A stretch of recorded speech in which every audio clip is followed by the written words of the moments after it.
Meeting of August 5th, 2024. So moved. Second. Now, is there any discussion or additions, corrections to the minutes? If not, if you're in favor, signify by raising your hand. Opposed likewise. And any changes to the agenda? Yes. Mr. Ed? I make a motion that we approve the agenda as written. Second. Any additions or any comment on that? If not, signify by raising your hand if you're approved. Opposed likewise. We have no public hearings scheduled. We have a number of public presentations, and we also have some folks who have signed up to speak, so we'll go with the stated public presentations. First, Dr. Blake Justice from the interim dean for Emory and Henry College of Health Sciences. Good evening. Thank you for allowing me to come and speak for just a minute. To be completely honest with you, I am brand new as the interim dean of the School of Health Sciences. Our previous dean, Dr. Lou Fincher, took over as the interim president of Emory and Henry. And more than anything, I wanted to take a few minutes to just put forth the School of Health Sciences, tell you first and foremost how much we appreciate everybody's support of the School of Health Sciences, and to let you know that we aren't going anywhere. We had heard some rumors around that with the restructuring and the nursing program then coming underneath the School of Health Sciences, that folks were a little afraid of the restructuring and worried about the School of Health Sciences. I will tell you that our programs are revenue generating programs for Emory and Henry University now, thankfully. And you can see a number of our students actually are here tonight. We've got a full cohort, over 30 new Doctor of Physical Therapy students coming in.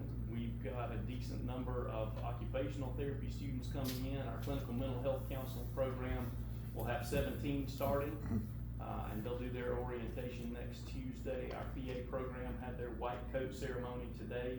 There are about 36 students in that PA cohort. Our nursing program, as I said, we have had some restructuring there, but we've got a number of undergraduate students in the nursing program, and they are doing very, very well. Just want to let you know, again, not only just how much we appreciate you, but that we aren't going anywhere. I also don't know what's been heard in the community as far as the restructuring that is going on at our Emory campus right now. And I know a number of you, and I can look at you in particular, know a whole lot more about business than I do, but when you run a business, you have to sometimes consolidate and create efficiencies. And that's what's going on the Emory campus right now, is that there's some efficiencies are being created, looking at ways that we can tighten things up and make sure that the ship is on the right course and upright. So as I said, I mostly just wanted to say hello to everybody, let you know that if you've got questions, I'm easy enough to find in the Emory and Henry School of Health Sciences webpage. I'm, I think, the only truly bald guy on that website. And if you see me out grabbing a bite to eat or something like that, just say hello, hey, what's going on? As I said, we had heard some rumor around that folks were rightly concerned with some of the things financially that had been going on with the institution, and there was just not real good communication in the last few months. So I want to be here today to be a good communicator, and I'll come back about once a month if you'll have me, or more often if you'd like, or less often if you don't want to see my face. I'm fine with that. I've got a face made for radio. My students have told me a number of times that I'm much, much better when we do things online. That being said, does anybody have any questions? Anything I can answer about Emory and Henry right now? Any information that I can offer you? As I said, I really just want to be a bit of a presence from an administrative perspective, because I do feel like that has been a little bit neglected, so I want to be able to be here. Yeah, I want to know if your football team's going to win this year. Now that one I can't tell you. I tell you what, if we had some of these strapping fellas right here on that ball team, we might be a little bit better off, but regrettably, they've used up all their eligibility to other schools at this point. I'd like to commend you. I heard that one of our former students, Hannah Pitter, she was stabilized, one of our adopted Emory daughters, Yeah. terminally ill, and I thought that was a great gesture. Was it you that flew to New York City? It was not, it was Dean Tracy Wright who Dean flew up Wright. there. She flew up there, as a matter of fact, she couldn't make the white coat ceremony because she got stuck in LaGuardia, with weather and whatnot, but, she did take Hannah, gosh, I'm about to get choked up. A certificate of completion for her PA degree. That young lady does not have long at all. You know, hospice has been called in, a couple of girls have called us, Yeah. friends.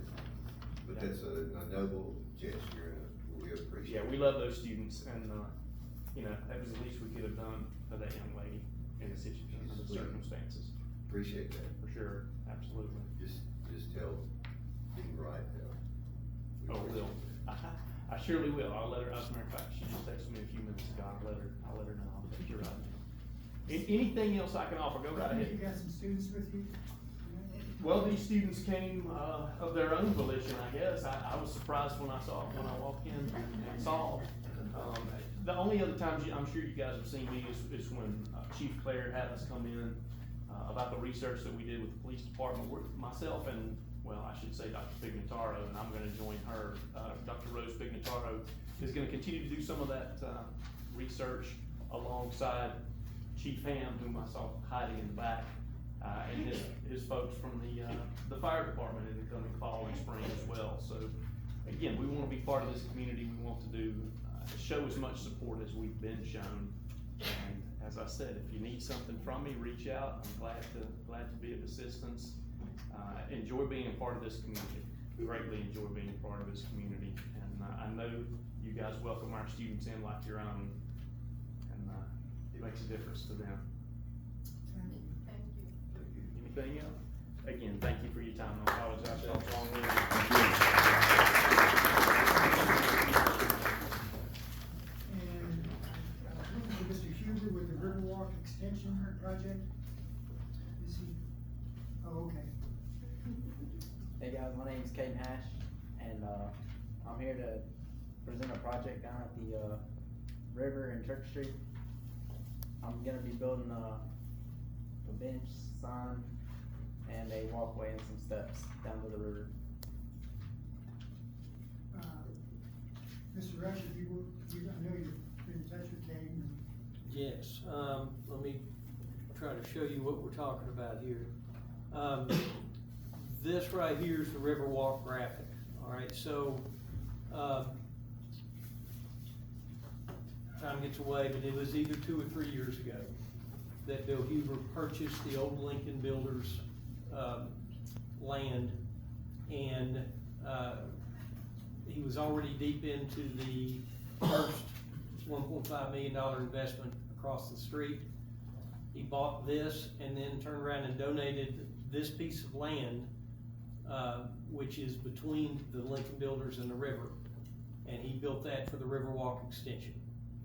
And, or he donated that for the Riverwalk extension. So this past spring, early on, he said, all right, I'm getting ready to start that. We had cleaned the property up. And it had grown back up some, but not near as bad as it was before.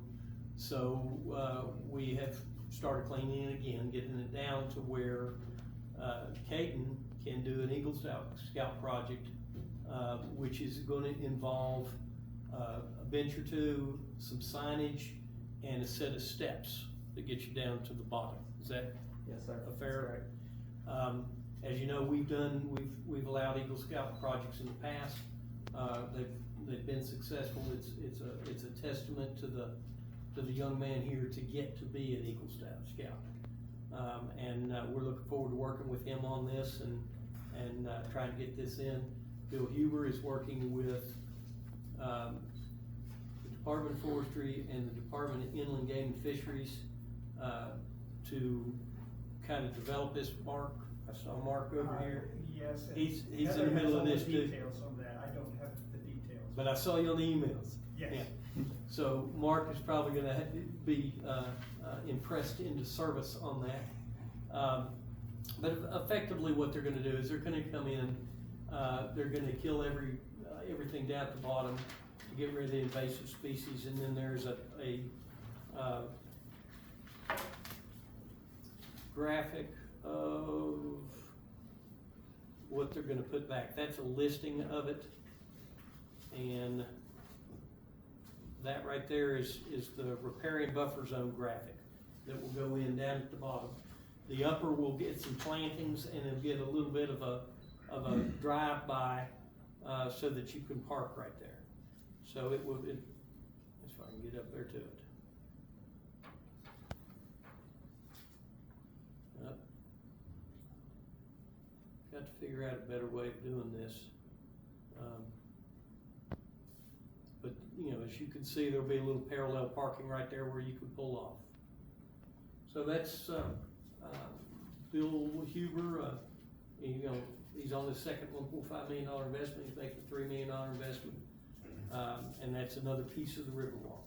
There's some pieces left that we have to do to connect the lower Riverwalk with Campbell Avenue that, Mark has been, by hand doing the invasive species removal, and, you know, I won't make you speak on it right off the bat, but I mean, there's, it's a cool project.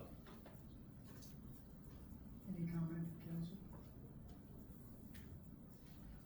Can't wait to see. Thanks, Gabe. You're welcome. Thank you.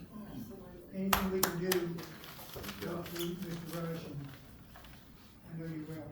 Good luck. Thank you.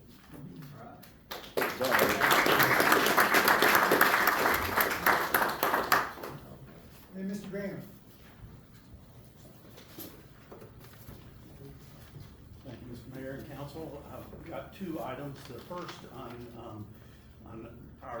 the agenda is we renovated the center building 7 or 8 years ago, and we have lots of construction trash that needs to be removed, and we would like to have a dumpster put outside of the back door entrance at Chestnut Street, and would like to be able to, it should not require the closing of the road, but I was told that I needed to ask for that in case it does. But I think if we position it there right outside that door, you should be able to still use the old parking lot there at the pharmacy to get through. But that's my first request from you, is to allow us to put a dumpster there for, I would hope, for no more than a week. I think, and here's why I said that to Tom.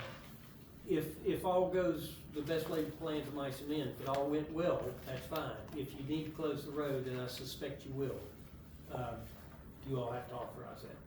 So we'll certainly leave it open if we can, but if you got the dumpster there and you had to close it, you have to authorize it. So I'd ask you to authorize that to be closed for facility. I'll go ahead and make that motion if it's needed in the form. I'll second. So you think it could be done in a week, Tom? Do we need a time frame?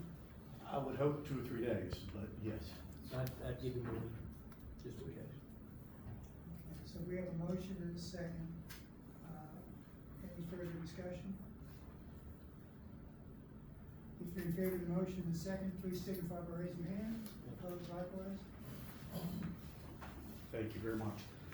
The second item is to resurrect a proposal that I brought maybe 3 years ago to the town and county, and it was to consider, as you see here, there is a sewer, the Hungry Mother sewer easement was installed from the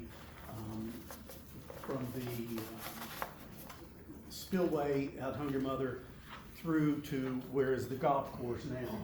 And it's about a 5-mile easement, and the sewer line is. And from my calculations, it's about a 50-foot elevation disparity. So if it seems to be ideal if you were to put a trail in that. And now it does cross the properties of 40 different landowners. And so what I have, when we talked 3 years ago, I was given the name of all those landowners and talked to about 15 of the 40. And, you know, the devil's always in the details, but people were open-minded. What I have, done was also talk to the county again, and to the park. And now that the town no longer owns interest in it, but it is the foundation, that I've talked with the foundation, and they are also interested in having a feasibility to see if this is a viable project. And so I'm before you to request that we either pass a resolution in support of doing a feasibility study, or that you just nod and say that it is worthy of pursuing. I don't know that we need anything formal, but we do, if I am to put together a grant application, the more names that we have on it in support of the grant application to have a feasibility study done, the better the likelihood of getting the grant approved. And so I anticipate us having support of Hungry Mother State Park, of the Community Foundation, of I hope again of the county, and finally then to have the town support in applying for an application to do a feasibility study is what I'm asking. So if you all would debate that and I'll refer it to your recreation committee or whatever the proper protocol is to get that taken care of. What's the wishes of council? Well, I mean, I think, I guess refer to the big recommendation, would it be? It would, but, and I think you should, and Tom and I've talked about this. In June of 21 that we really got serious about this. And, anytime you get involved in that and you get serious, who do you call? You call Brian Reed, all right? And so Brian Reed, talked to DHCD, DCR, Crystal McElvey, if you remember that name from where we worked with her. And basically the project appears worthwhile and likely eligible. The concern is the right-of-way is not secure. And, I could go through the rest of this, but the short version is, before you get any kind of grant money, you're gonna have to secure the right-of-ways. I mean, because the easement that was put together by the county, strange but true, Jeff Pickard, who's worked with us all these years, is the one that put it together because he was the county engineer. It is a sewer easement. It's not a right-of-way easement to be able to put a path on. Somebody, if y'all remember the Creeper Trail, that was all owned by Norfolk Southern. They could deed it to Aggie and Damascus, it was all good. But where you had this, you're going to have to get those right-of-ways really before you get too far down the path. So if I think it's a great project. We worked on it. If you remember when you sold the golf course, there is a condition in that deed that the foundation would participate in putting this trail in. As Tom said, 50 feet between here and Hungry Mother is almost level. I mean, it would be a great thing. But your stumbling block is the right of ways. If you can't get those easements from the property owners, you can't proceed, no matter how good of an idea it is. So it all takes one denial to turn it down. Pretty much. Tom, are the same, Or rerouting off the sewer easement. are the same 40 people that were 3 years ago, are they still there, or do you know? Several have changed. Several have changed, and there are, the devil's always in the details. There's one particular person was Dan Klug. His property is the old Moskowitz property that's right on the corner at the elbow of Harris Lane, and his property is right in the corner, and the river goes right around him, and it would be very inconvenient for his property.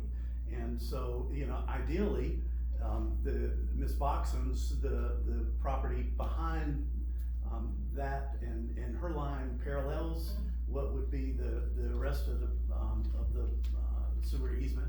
And, ideally, if you could get, 20 feet from her fence row, that would avoid his property. And I mean, I would hope that we could find ways around to work so that it's to each person's best interest, but now I certainly can't attest to that.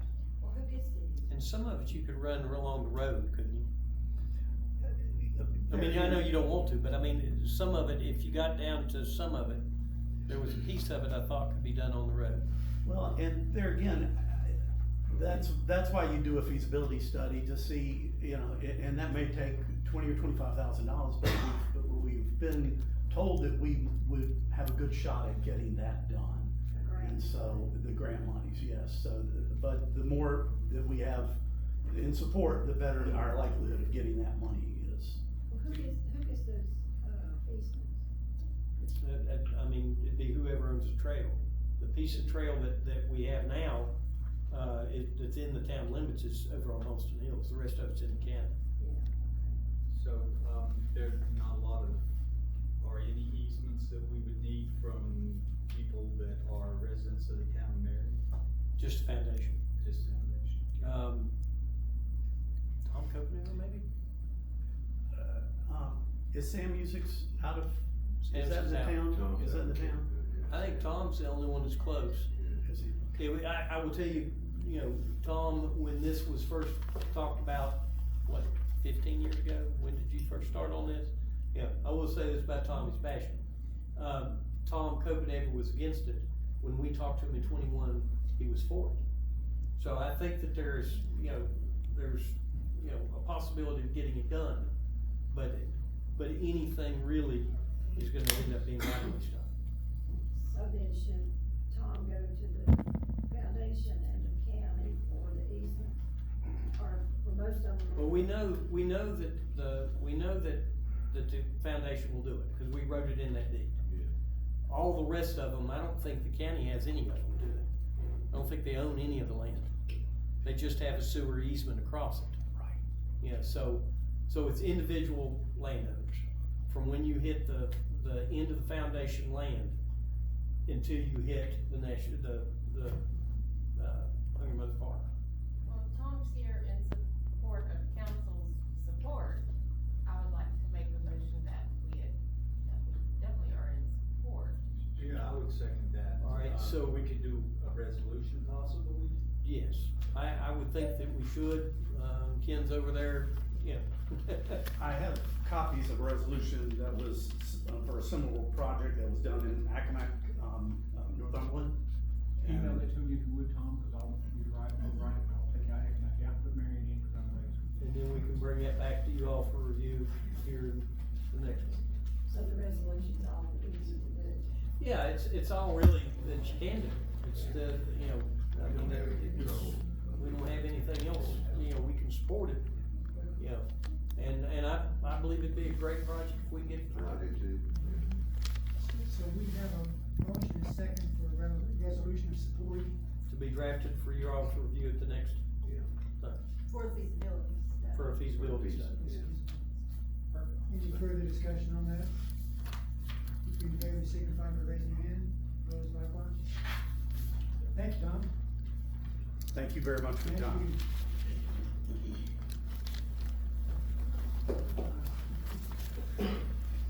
Now we've got the, public comment, and I have a sign-up sheet here, and I'll go through the names in order that they signed it. If you'll just come up to the podium and state your name and address, and you'll have 3 minutes, and if you need 3 minutes, you'll hear a little beep, if you can tie it up then, that'd be great. The first name is Olivia Bales. Hi, I'm Olivia Bales. Sadly, I'm not a town resident, but I have a business in town limits. So, that's at 118 East Main Street, next to the Wooden Pickle Restaurant. So, myself and some other business owners are here tonight to talk about, safety on Main Street. So, I wrote some things so I don't get too nervous. So, like I said, I'm Olivia. I'm owner of Blue & Company. I've been on Main Street since the fall of 2022. The reason I'm here talking to you, and the number one issue I've had since opening my storefront is safety. I know our community has been through a lot through the last couple of weeks specifically, and if this wasn't a time-sensitive issue, I would not be here today. I would hold off for a while, but with the fall season upon us and the sun is already starting to set earlier, It's something that I think we as business owners, town council, and as a town need to start talking about. Since last fall, we've had an increased number of instances that have truly scared myself and my employees. I take responsibility for the safety of my girls that work for me, and I'm constantly worried about them when I have to leave them alone at my store. I sent a letter to council about it earlier this year, but it has still remained a major issue for my business and other businesses throughout our town. All of us are feeling uncomfortable, nervous, and scared, and think that we're just tired of feeling that way and constantly having to keep our head on a swivel and checking our cameras. I'll briefly tell you a few of the major encounters that have happened at my business so you can understand how I feel as the business owner. So less than 2 weeks ago, a man that I later learned has been arrested multiple times entered my business while I was working alone. He first started by staring at me from right outside the glass door, and then came in and told me that he was just talking to his future wife, so don't worry about it. He was alone, talking to himself, and later he finally left. The next day, an employee from another downtown business said he was at their work and they had to call the police who ended up arresting him for publicly touching himself while staring at them through the window. I've had men tell me that they've been watching me and then come in and try to ask for something to drink or use my bathroom or just talk to me so that they can hang out with me in their store. I've had 3 men come in while my employee was alone and tell her that they were going to sing for her and she was gonna have to tip them. So they bombarded her and sung for her and then made her extremely uncomfortable. Another man who has mental health issues has stared at me through the window and talked about me out loud, then proceeded to enter the businesses on both sides of mine, when eventually the police came and told him he wasn't allowed to enter those businesses without making a purchase again. When the warming center was open, multiple people staying there would ask to use our restroom and for money. We have men coming in constantly making uncomfortable comments to us. And as we walk to our cars, multiple people who sleep under the awning at the Methodist Church will walk into the parking lot and stare at us, which seems harmless, but with everything else we've experienced, it makes us scared. These are, oh, sorry. I just have a couple other things, is that You can okay? just wrap it up in a couple, yeah. Go ahead. Okay. These are just some of what I've dealt with at my business, but I know other businesses that have it way worse than I do. I don't want to tell you these things to complain. I truly want to find a solution for this issue before the warming center opens back up and before it starts getting dark early and we close at night. I'm talking with my landlords to find a safer way for myself and my employees to get to our cars, and I have cameras at all angles of my store, and I try and work with my girls as much as possible, but I'm in my first few years of business and I can't afford to constantly have 2 people working. I've seen what happens to other downtowns when situations like these escalate, and it's devastating. We've worked too hard, and you guys have worked too hard for our downtown to get where it is now. My husband and I moved back here after living in a small city for 3 years so that we could get involved in our community and raise our future children in a safer place, and I hope we can find a solution to the issues we've been having.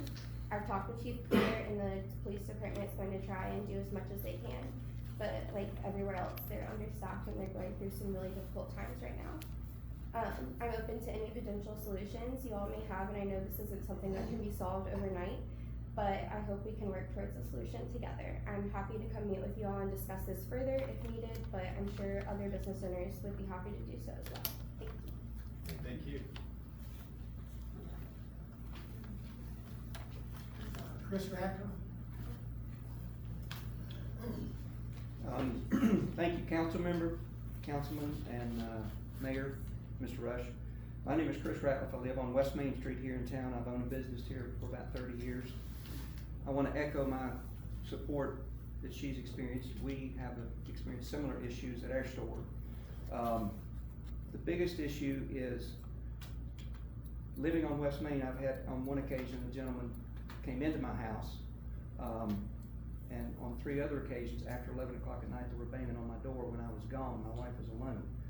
At work, on the east end of town, we've had individuals either in the throes of mental or drug crisis enter our store, proceed to the bathroom, where they proceeded to kick, bang, and yell in our bathroom until my wife ran him out. Others, they will enter the store gesturing and or talking that scares my 2 younger females that work the front counter. They tend to congregate at our bench. Now, honestly, we have an overhang, so if the weather's bad, it makes sense that they would do there. But now they seem to be coming there a lot, and they congregate around the bench. They will relieve their bladder while sitting on the bench, which creates an issue, in my opinion. And we've had to go out and clean up vomitus on the street because they have lost their contents of their stomach there on the street as well as their bladder. Now, I say this because I'm the only male in the building. They do not scare me and I can handle it, but I've got a whole staff of women that when I'm not on duty, they are there. Now, I will say this, a shout out to the Marion Police Department. They have responded magnificently when called. They showed up, they dealt with the situation and moved it on.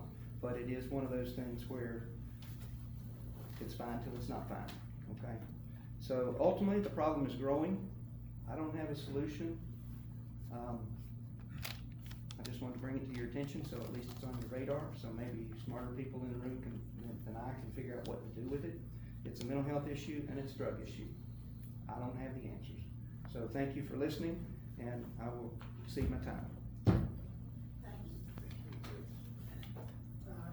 couldn't really read it. Is it NIT News? Yep, that's fine. Give the station name and address. My name is David Huff. I just wanted to say a few things. Wanted to ask a couple questions about the Roundhead Hill Cemetery. Who has the contract to mow the cemetery? Same Powers Lawn Care.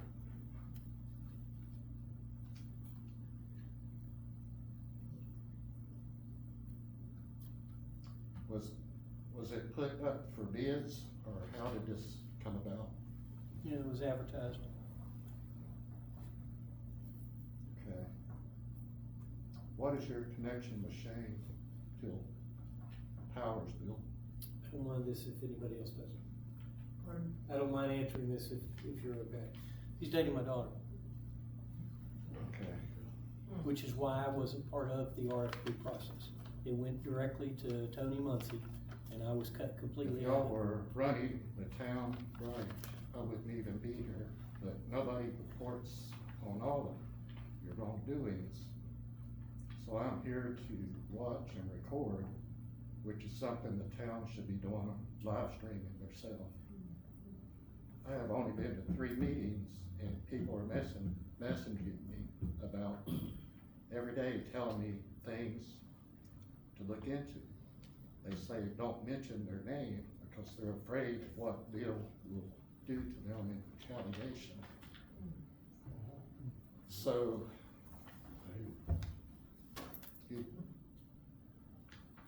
I was just wondering if y'all could look into this bid that was put in with the conflict of interest. And I've got a FOIA request here. Could I hand it to you or you can pass it down? I think you could, Well, I'm the FOIA officer, it comes to me. Bill is, I need everybody to have a copy. Pardon? I need everybody to have a copy. Oh, you can pass it, we'll pass it down. That's what I was wondering, can I hand it to you or just pass it? yeah, I didn't know if, Yeah, just pass it down, please. Yeah.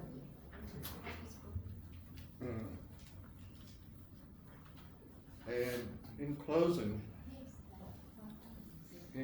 I would like to say a prayer for the families of the police officers that got hurt on the night. Prayers to their family. No one should endure that. And together as a community, in all communities, we feel the same way. But I would like to have that FOIA request emailed to me so that I can get that out to the people that asked for it. Thank you.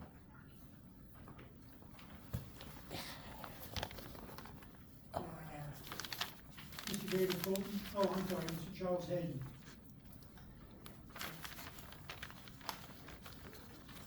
My name's Charles Hayden, live 726 South Church Street. Got a couple of things right quick. I'm sure all of y'all are familiar with this. It's called Handbook for Virginia Mayors and Council Members. It's kind of curious that the recommendations that they give, it says that Citizens are the most important people in this room. This is y'all's own training manual. Says, what does the audience expect? For starters, citizens expect the room dynamics to work. That means well-placed, reasonable, comfortable seats where they can easily be seen, heard, processed, and come as suits their needs. Graphic presentations that are clearly visible to everybody's room. This is impossible for most of us to see. A functioning sound system. Wow, y'all got microphones that don't work.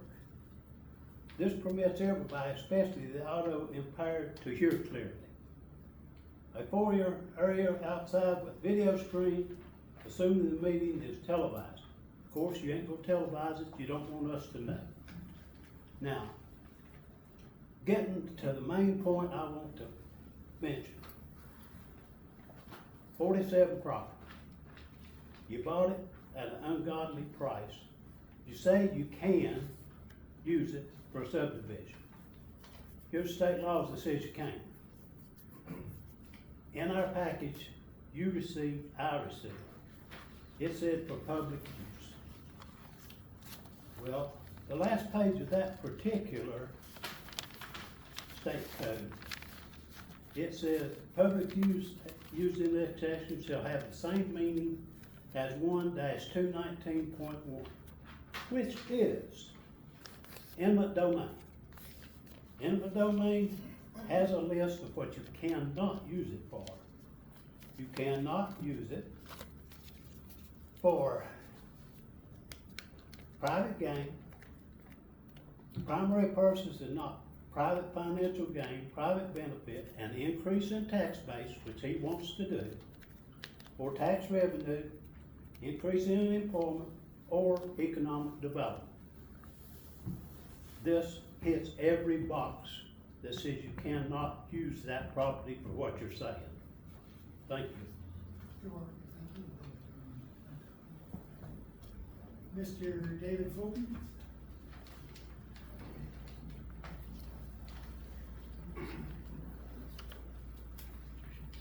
David Fulton, Pearl Avenue. In reference to what took place here 2 weeks ago, and comments were made, I feel that the public, or myself especially, need to hear a reply from you remaining board. Comment was made that another member of the board was bullied. I'd like a comment from you. Were those comments made true or false? Also, the comment was made that you were using your position for self-gain.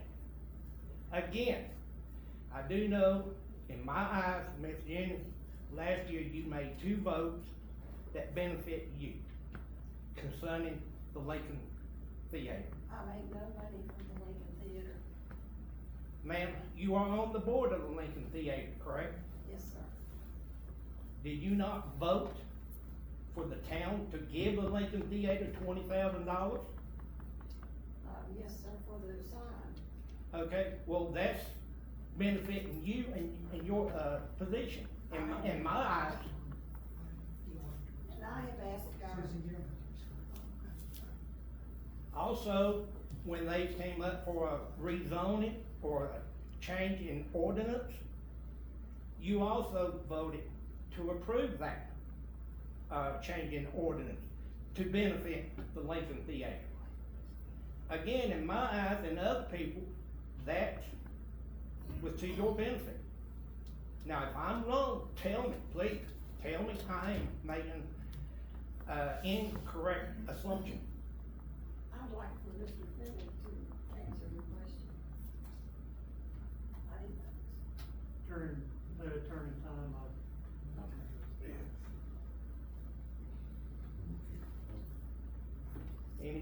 Any reply? Thank you. I think that what Mr. Finnick said is that during his time, he will be able to address that, so you might not want to leave until he has his time. Mr. Harmon?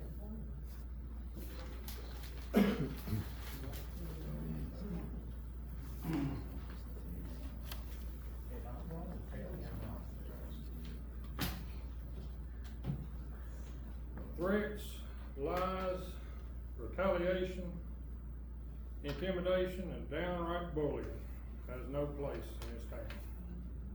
2 weeks ago, Councilman Jim Parker resigned over these actions. I too have been on the receiving end of them. In 2021, Bill Rush wanted to install a sewer line across my property to 2 private lots behind the drive-in. One owned by the Smith County Foundation and the other owned by Trish Spencer. When I declined his offer, he said, "I will build a sidewalk down your side of the road and build a concrete island in the middle of your parking lot." Witnessed by another town employee. Now, we've all been down this road already, but I'm gonna repeat it for everybody. After lots of lies and threats, the big concrete island is there. Now, I'm getting old, up in my 50s now. How many more trips around the sun I've got, I don't know. But I'm not gonna spend them arguing with y'all, or doing business, or bringing in thousands of tourist dollars for a town that treats its citizens and businesses the way y'all do. So today I tell you, unless it is removed, Park Place Drive-In will not reopen in 2025. But believe me, I will post y'all's faces as bringing an end to the drive-in movie experience after 25 years. Thank you. Mr. Knapp? Mr. Knapp?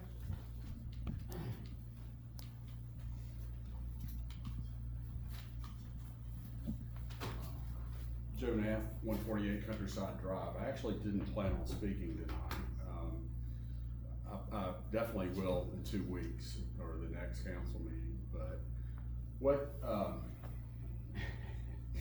I'm so excited that we've got all these people attending this. I've been fighting this for years. It's all fallen on deaf ears. Claver and I spoke years ago about we needed more police presence. I spoke recently about parking issues. And I think if we had more police presence in the form of parking enforcement, I think we'd feel a lot safer.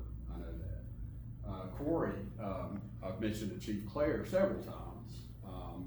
And we own several pieces of property in town where it's on a corner, either a red light or a corner. And we have people cutting through these parking lots constantly.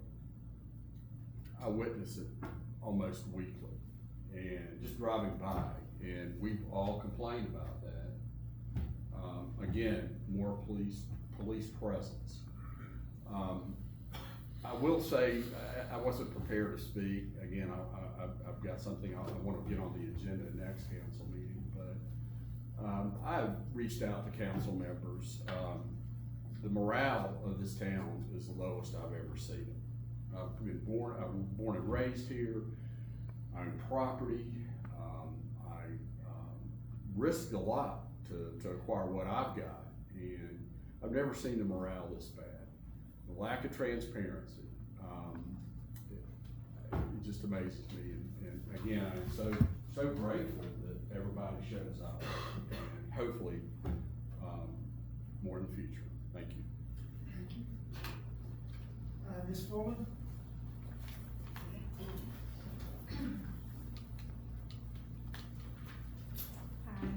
Hi, my name's Corey Fullen. My husband and I, Josh, own Blue Ridge Outfitters here in Marion, Virginia. Born here, raised here. Both of us have parents that have had businesses here that we, of course, helped with as children as well. We are actually here to support Olivia and her concerns about downtown and the issues that we are having, especially on our property.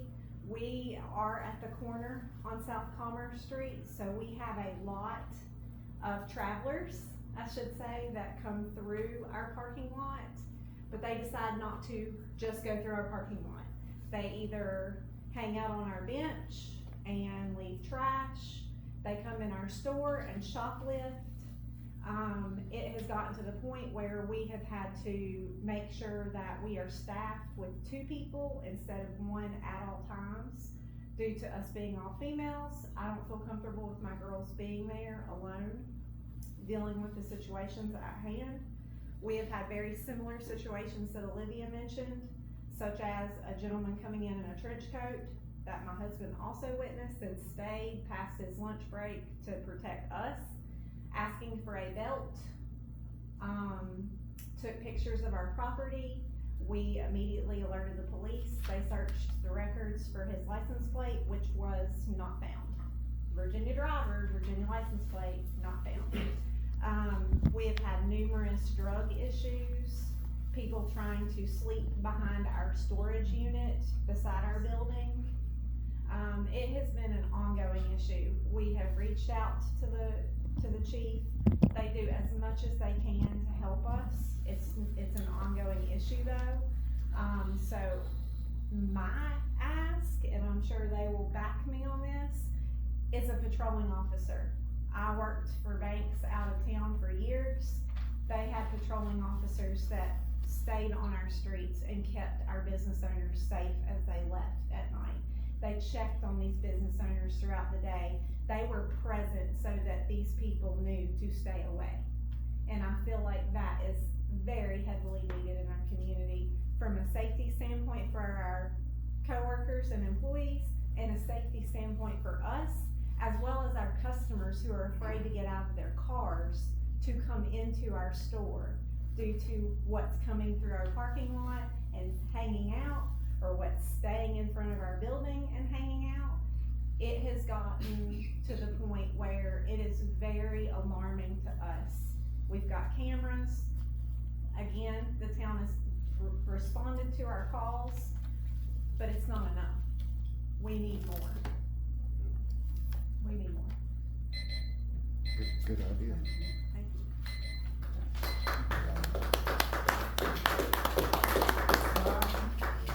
Josh, you were together, okay. And then Ms. Livingston.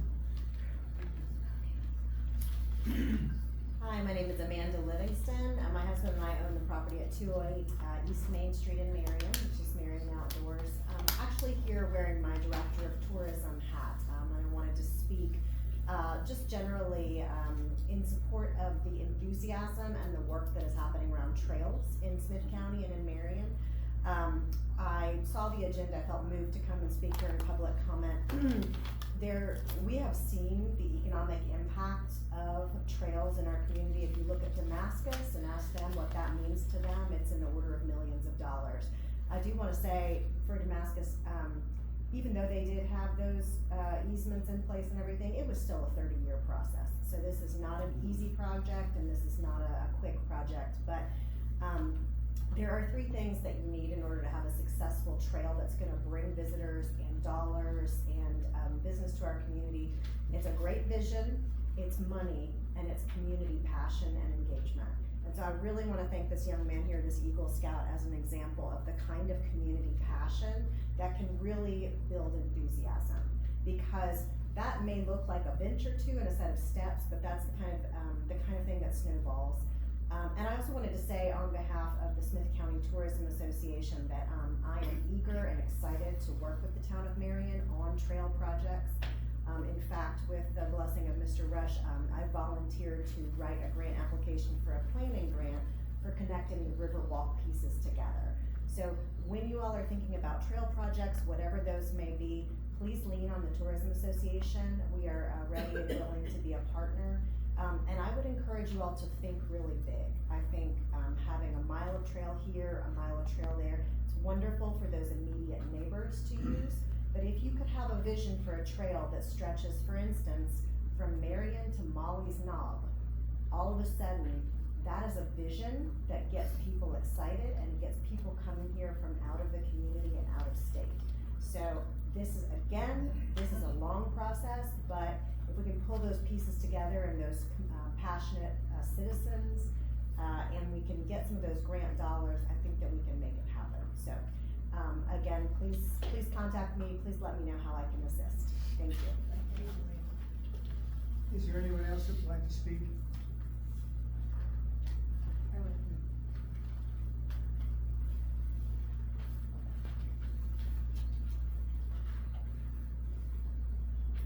Janine Walker, 203 West Strother Street. I want to echo everything that these business owners have said. I believe it was probably 6 months ago that I stood up here and said, I have walked the streets of Marion for years in the evening. You all know that. You've all seen me. And I said, it is no longer safe. So, I do walk across the parking lot, but, and I know that John has to use a lot of his resources, you know, for other situations.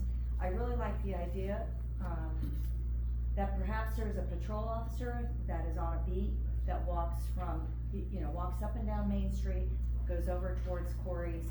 You know, I've seen remains of people's belongings and stuff behind the bushes of her store. It's always kind of alarming to me when I'm walking by there to go to the post office. But I agree, something needs to be done, or people will leave, these businesses will close, and we will not have to worry about that anymore, because our town will just be overtaken by folks that really don't have any respect for property, for people's personal things. So that's all I have. Thank you. Thanks. Anyone else? Go ahead. At least you told me and he didn't. I'm Josh Fillman, Corey's husband. I agree that something needs to be done, but we need to figure out what the root cause of these problems are. If you have an officer that lets someone go, arrest them dead, they're gonna be right back. We've got homeless people living underneath their bridges. I don't know where they came from. They're living in good lots. I don't know the answer, but I know that it's more than a town issue. It's a county issue, a state issue. Unless there's something to stomp out the root causes of what's going on. Cops have been great. They've helped us out every time we've gotten. Had nothing negative to say about that. But if there's not a law that's enforceable on the books enough to deter what we're trying to prevent, we're not gonna get it. So, where do we get it? I mean, I applaud you guys for what you do, but you can't solve this. It's a county problem, it's a regional problem, it's a state problem. If we don't get serious about finding out what the root causes are and putting in preventative actions to stop this and not make excuses about the red tape, we need to figure it out. And I'm not someone that comes and speaks in front of bodies like this. This is my first time. But I live here in Marion, and we've seen it sprawl from our business streets to our neighborhoods. You can see people walking around. We've got a mental illness issue. We've got a drug issue, and somehow we've developed a homeless issue. And all these are probably intertwined. But what's the answer? I don't know. It's going to take something much bigger than just the town council. Thank you. Thank you.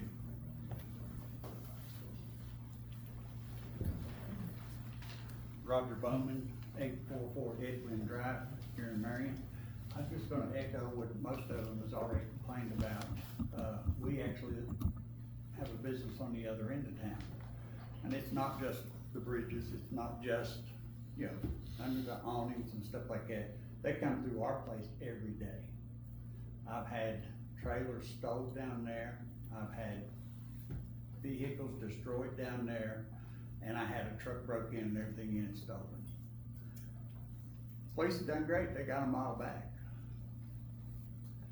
But we shouldn't have to go through this.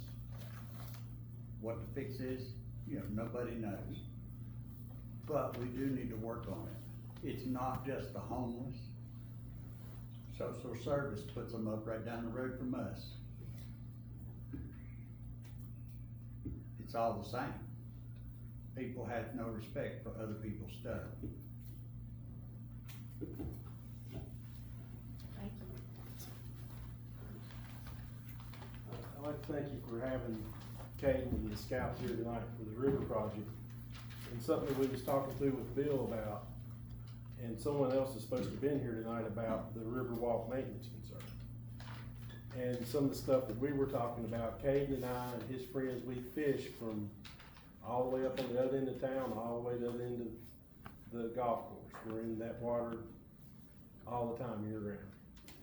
And some of the areas that have been grown up, and you're talking like down by the, what's the Riverwalk on the other end of town? It's Campbell Avenue. The Campbell Avenue. Well, at one time that was mowed down, or, you know, the weeds were back. And now they're back high. Well, I was down there one day for lunch, and the town come through and was digging all these tents and stuff up out of there. And what we had talked about was that, you know, with those areas with the high grass and the weeds and stuff, that's just somewhere for these people to stay. You know, and if we clear that off, of course, then they're just gonna go behind that. But I think it's a big concern, and I know that the prison, you all use the offenders to clear all that. That's who cleared this down here for Caden's project. But, you know, trying to keep areas like that clean is, I think, is gonna help a whole lot with all these problems, you know. We have our scouts out here at the Methodist Church, and we was coming with these kids, and they were people out there sitting and using the receptacle it was under the table. Finally, the church had to take the receptacle out. I mean, I found needles down there and took them to the fire department. And we're bringing scouts in, and then during the day they have the preschoolers there, and so I mean, you know, that's just what we've seen by being up and down the river, is encampments and stuff. So if we was to keep that clear, it's a lot of work. I mean, you couldn't keep what you got cleared out without the offender work crew, I don't think. But I just wanted to add to that because that's what we've seen. Thank you all. Thank you. This concludes the public comment section. We'll get on with the meeting now. Council member reports. Go ahead. Okay, I thank everybody that have made comments tonight, and I'm sure that we've got a lot of things to think about there. We've had light society pass. Thank you for coming. I'll see you, buddy.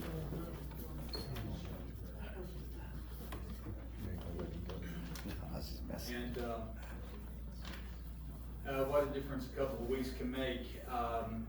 We've had some good things, and we've had some very bad things, and I think that everybody would agree that bad won the last round. But I think that as long as we stay enthusiastic and we start thinking about the problems and everybody works together, I think that we can find solutions for most all of the problems that we have.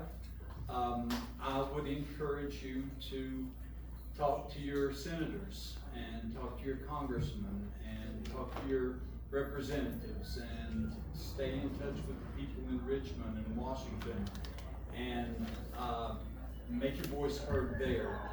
Coming here to council, we want to hear you. We want to do something about these problems, but there is a limited amount of influence that we can have even over the state government, and we're members of VML and the VACOR.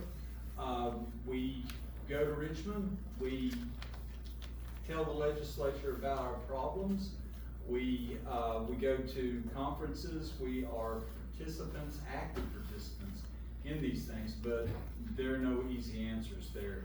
So I wanted to address that really fast before we went on with anything else. There's been some good that's gone on here lately. We had a car show downtown. We had a band play there called Dead Man's Hand. We had a luau for the Smith County Foundation out at the lake. We've had a lot of things that we've had a prayer vigil that was put together very quickly, and that happened almost overnight, rather overnight, for the deputies that lost their life under, and that was a very touching, moment, and there's been a lot of problems that, we're gonna have to deal with as far as law enforcement and first responders and everybody that was affected by this and will continue to be affected by this. And it will continue to affect our community for not just months, but years. So settle in. This is gonna be something that we're going to be addressing for some time in the future. Somebody said something about game. And I wanna say that my service on council, I've experienced a lot of game. I've gained a lot of friends, I've gained a lot of insight, I've gained a lot of knowledge. I've grown as a person. I hope that I have given back to the town. But when we talk about gain, we're not just talking about material gain, we're talking about personal growth.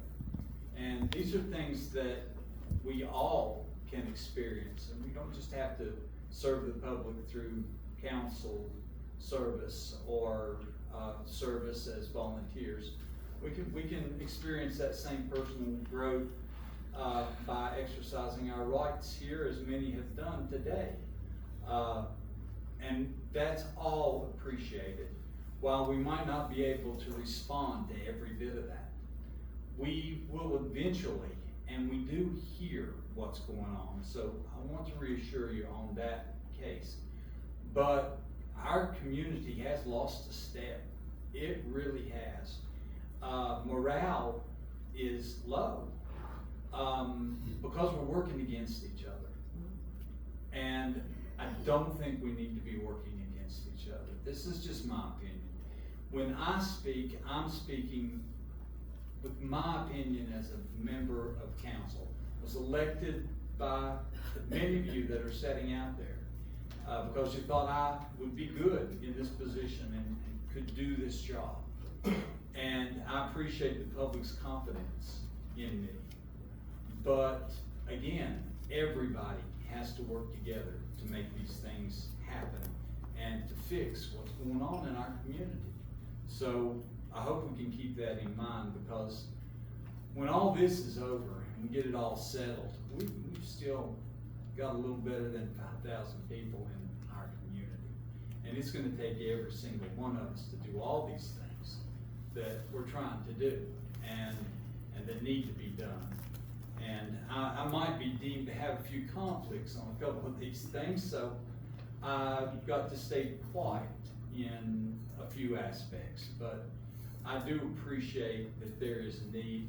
There has been for years, and I'm sure that there will be in the future. I wanted to mention that one of the good things is that we found out where Sasquatch is. Where's Bigfoot? Well, it's right down here at the Museum and Historical Society, and Dan Capley put on a very, very good program down there Sunday, and it was the most well-attended program that we've had there in 5 years. And I believe that the one before that was one of the deans of Emory School of Health Sciences, or maybe Emory College, but I think that that was very interesting, and it's little things like that that make our community special. It's the car shows, it's the prayer vigils, it's the food contests, it's all those little things. I've taken enough of your time, but I do appreciate your time. Thank you for listening to us as well as us listening to you. That's all I have, Your Honor. Oh, wait a minute. I should talk about Steel Park, because it is on the agenda.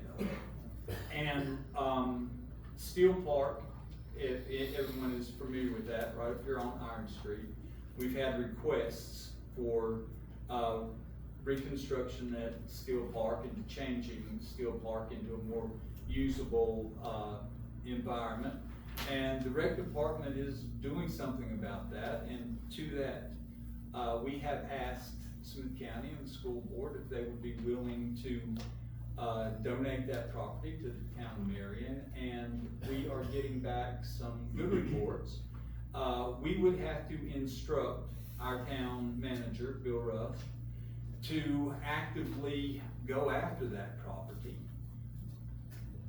I would make a motion that we allow him to make the suggestion, request for donation, to take responsibility for that property and to develop it as we do our other recreational properties. That's my motion. Motion for Bill to get her done. Do we have a any discussion on that motion? Do we really need a motion, Bill? Yeah, cause you're buying land, or you're taking possession of land, so what you all did was the discussion came up. I believe you were the one that said, made the suggestion that we go to the county and ask them. I did that.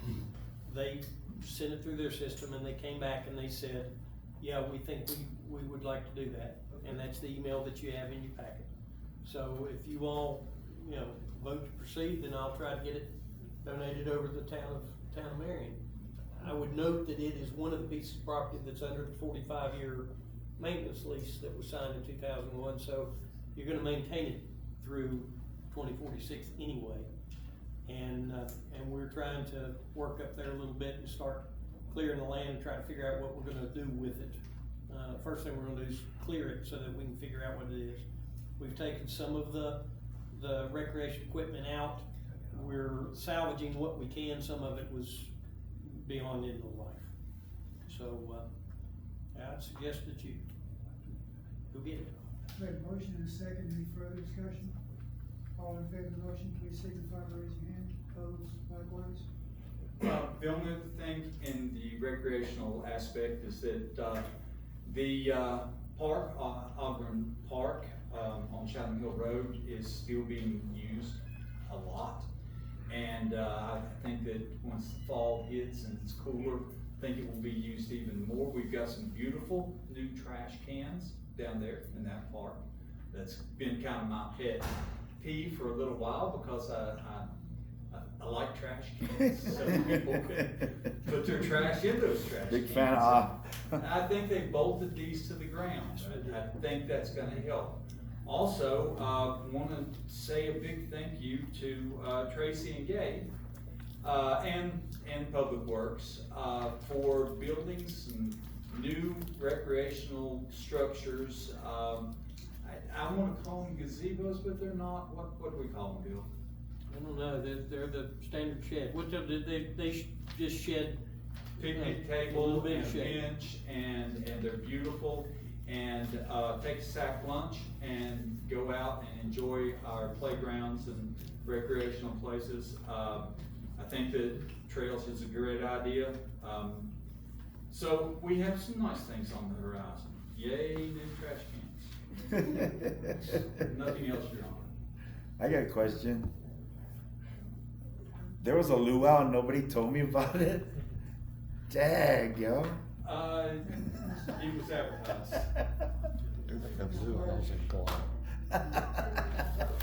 District 3, we're finally able to get funding, finalized state and federal, so we got a budget.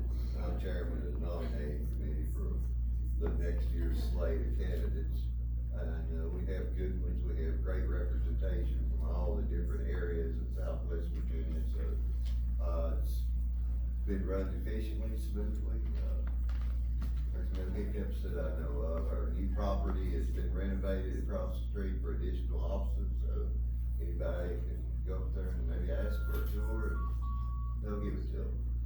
And on the parking problem, Bill, have you talked to Sean about? Yeah, we're struggling to get a date that everybody can get to.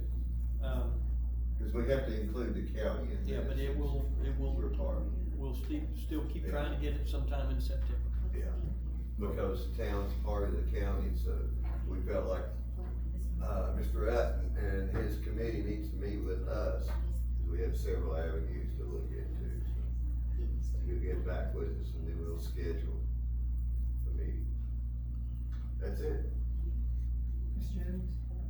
Okay, we do have, a lot of things that we should be thankful for, grateful for here in Marion. One of them, three of those, I guess, is the, police department, the EMS, and the fire department, and all the good work that they do. They can't do everything that everybody wants, but we should, at this time, especially after the last 2 weeks, be very thankful for them. Larry and I have thought, Bill, if we could, both of the committees that we're on, these to be building and grounds and the, streets, could we meet Friday at 9? I won't be here, but you can, And I'll be gone the following Friday, so. which is the same problem we keep running into with We the county. seem to be Yeah. concurrent, don't we? Yeah. I don't know, we'll get back. And Susie, if you do it Thursday, I mean, I'm here, Well, it would have to be Thursday morning. that's, he's, You do it Thursday morning? Okay, well, how about 9 and 10 on Thursday morning? Let's make it, yeah, we'll probably take an hour each, no, we just do. half an hour each, Yeah, well, let's say 9 o'clock. 9 o'clock, we won't tie too much time. Thanks for coming. Yeah, thank you. And, I passed out the, newest fall Lincoln Theater schedule of events, for, your viewing. And, I guess that's all. Thank you.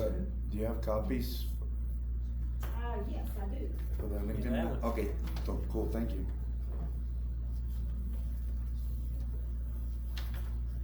Sorry, Ms. Spencer? Shut up. From my standpoint, anyone, once again, interested in VML, the annual conference is the 13th through the 15th of October. And then we see on the board that Brooklyn Community College will have an open house and old school leadership. And I guess they will introduce their program to us, what's gonna be happening and, what type of training they'll be doing there. I need a motion to move the, council meeting from Monday, September 2nd, Labor Day, Tuesday, September 3rd.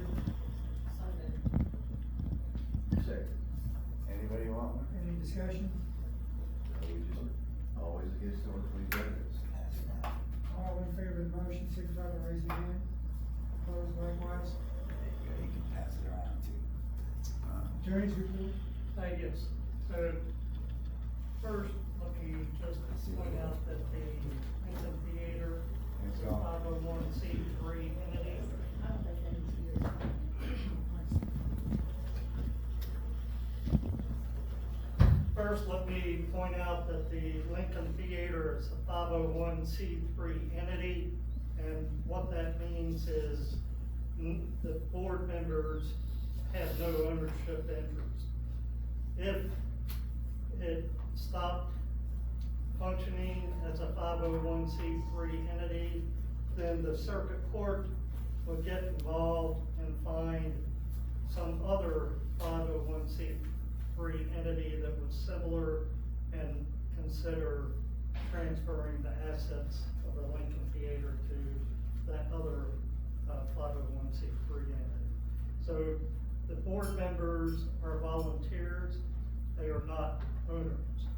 Then I've addressed this before, but there is a code section 15.2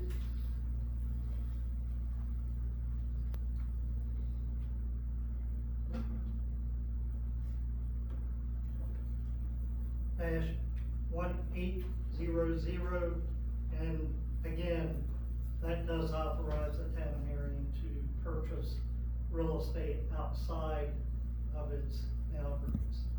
And it clearly states that. That's all. I want to digress for just a second. As part of my report, I want to welcome the Emory and Henry students. I think you all need a picture. If you all will come up and, very quickly, you can stand in front here and we'll get a picture real quick for you all. Are y'all just getting here? No, we didn't. We've been here the whole time. Hey, we're gonna go back. Yeah, yeah, we're starting our second year. Oh. How far back can we get? Thank you so much. Thank you. Really appreciate it. Thank you guys. Thank you.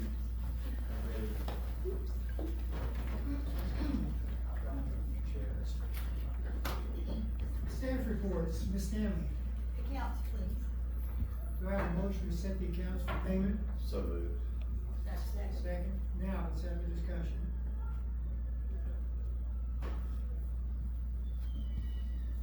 Anything anybody would like to discuss? Don't really see anything that's out of the ordinary, so. Well, if that. Oh, do we have? Yeah, I made the motion. Oh, okay. If that's the case, if you're in favor of paying the bills, signify by raising your hand. Opposed likewise. Thank you. And, report on the annual audit, the preliminary auditors were here for 2 days gathering information, they said everything looked good and was very well organized, and they will take back to their office and work it up and pass it to the next auditors. So the auditors were pleased with what we've done so far? Yes. Okay, great. Chief Ham? I emerged from the back. Thank you, Mr. Vice Mayor, ladies and gentlemen of council. It's been a rough couple of weeks in the first responder world. The loss of Deputy Reed and the injuries to Deputy Fedorchuk. But we are staying strong and making sure that all of our first responders are taken care of with debriefings and things of that nature. I wanted to start out tonight by just saying how proud I am of everyone that was involved with that incident and their reactions in the milliseconds of the event itself, followed by the hours and now days and weeks following that event. You really have a great group of men and women representing this town as first responders. Staff updates, a couple of congratulatory comments out. Firefighter Chase Chatham recently completed his hazardous materials operation class down at the Smith County Fire Rescue Academy, and now he is a bona fide interior fireman. And Chase is one of our youngest members, if not the youngest member. He's one of our part-time employees. We're really proud of him. One of our full-time employees, Rebecca Salyer, also recently she took the same hazmat operations class and she passed as well. Hazmat operations is not an easy course to complete, and I'm very, very proud of those. I recently completed the FEMA Train the Trainer for ICS classes. That's going to allow me to teach some of the higher echelon ICS classes here in the town and in the region. As far as station updates, as you guys recall, we had the large tree that fell on our station a couple of months back. And the contractor finally got the roof specialist to me last week, and he was able to take some pictures, and he's working up a quote, and I'll have that out to you all in email and report it as soon as I get it in open council. Our Marion Fire EMS sign on the front of the station is in its final stages. I was able to obtain all the permits involved in that process, and now we're just waiting on the scheduling of the sign company to come in and put that up. Public events that we've participated in since we last met. We assisted the police department in National Night Out down at the town pool. I attended the Carl Keys benefit dinner over in Sugar Grove. Carl is the chief of Station 5, which is Sugar Grove, and he's had some ongoing health problems, and they did a benefit spaghetti dinner for him. And I went over and lended a little Marion Fire EMS support to Chief Keys. Of course, we've attended several events with the events that occurred Friday before last that I've already spoke about. We are tentatively scheduled on October the 19th, and I'll update more as that gets closer. We're going to do a smoke detector blitz. Most likely it's going to be in the Matson Drive area of the town of Marion and in the county areas out there. We're still working in a preliminary planning of that, but it looks like October 19th, and I'll report more on that as it gets closer. Got a lot of training coming up with our people. We have several that are scheduled in Wise County, in Wright-Hill County, and Smith County, and I'll also update you as those come and go and who attends. In closing, I'd just like to thank the council and the members of the community for the support shown to us at Marion Fire EMS, Marion Police Department, Smith County Sheriff's Office, all the first responders over the last couple of weeks. The outpouring from everybody has been tremendous, and it has not gone unnoticed, and it is very, very, very much appreciated. A special shout out and a thanks to the Withfield Fire Department, Addington Fire Department, and the Wythe County Emergency Services for assisting Marion Fire and EMS during the services for Deputy Reedy. They came down, and you guys may have saw that on some of our social media platforms. They came down and staffed our station so we could go play honor and tribute to Deputy Reedy at his services. I have, in an effort to make sure that our team members are taken care of and they are okay, I have chosen this week to suspend all of our station projects and our other duties as assigned. And I've asked our team members to fulfill the mission, answering the calls for service, but I've also asked them to take some time for themselves this week to rest, recover, recuperate, share experiences with one another, attend the debriefings that are scheduled for our first responders, and to reboot their minds and their bodies and get back hopefully next week with a new vision. So if anyone doesn't have any questions, that's all that I have to report. Thank you. Thank you. Thank you. I'd like to get the record, I forgot once again in my report, I'd like to have a special thanks to the towns of Pulaski and Withfield, and then Wythe County and Washington County for their response and their help during these last 2 weeks and all they did for us. Absolutely. So let me get that in the record, please. Yeah, it was, Pulaski, Abington, Wythe County, Washington County, Abington. And,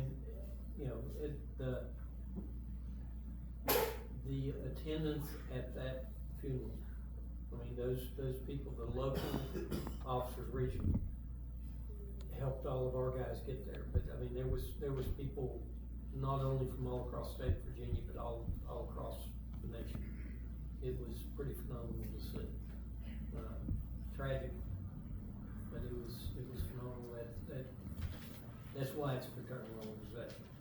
And there's a lot of healing's going to have to happen over the next months and years.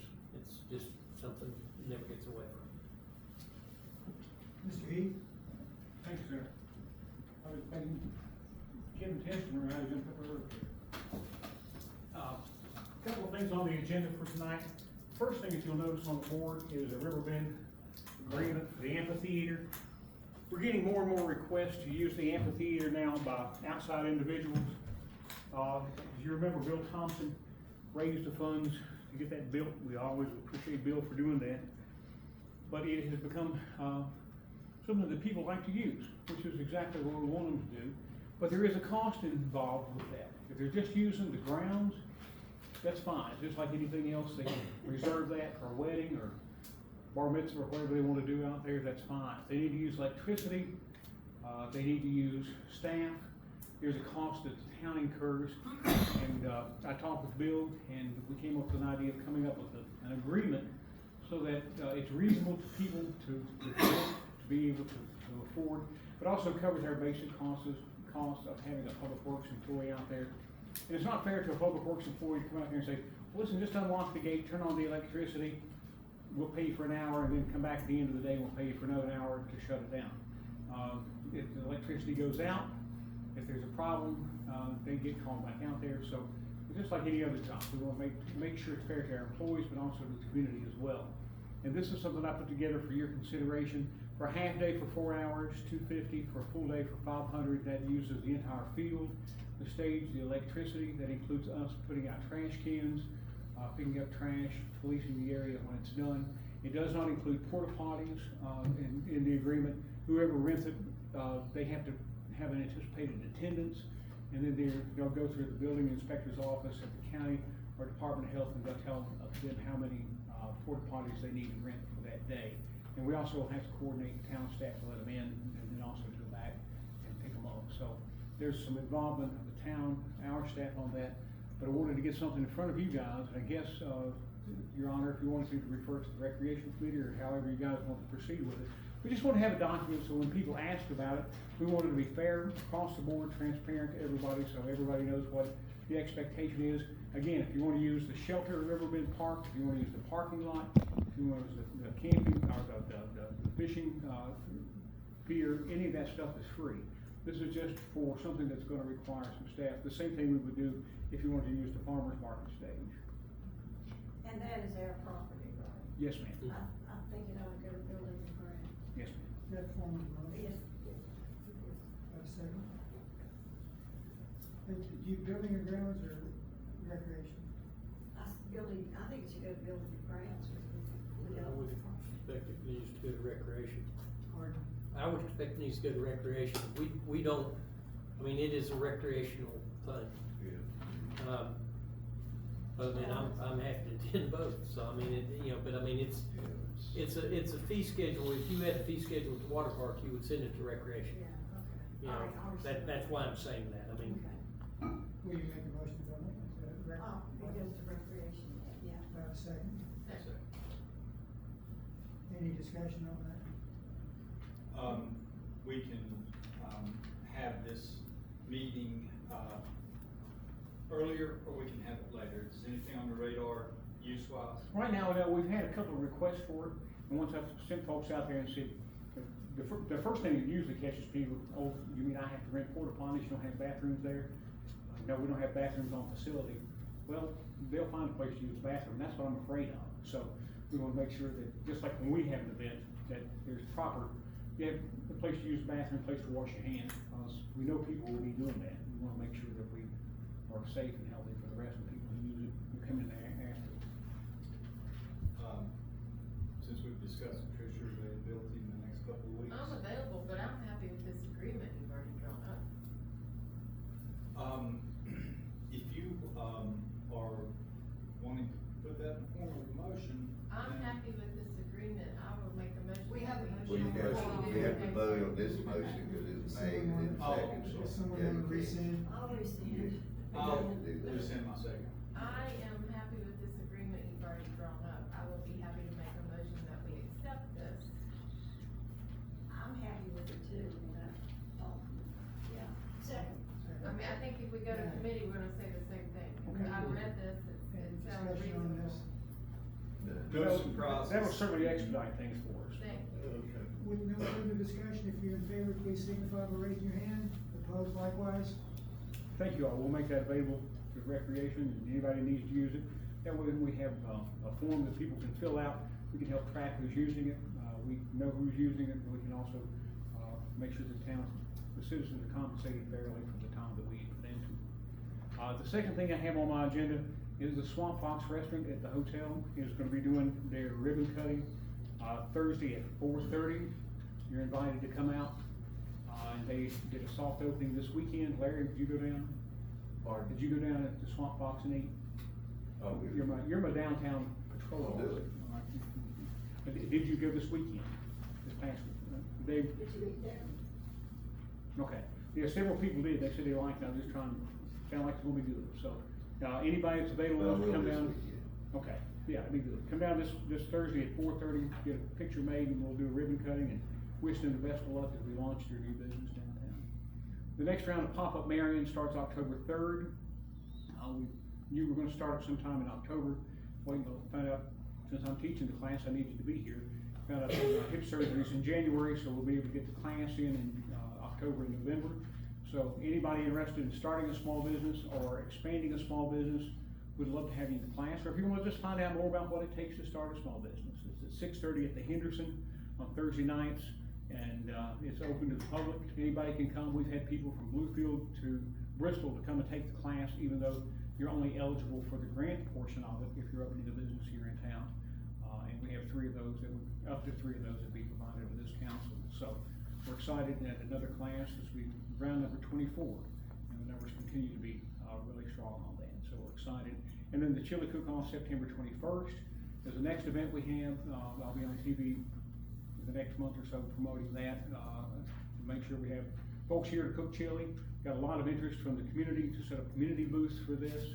And then the Chamber of Commerce is partnering with us.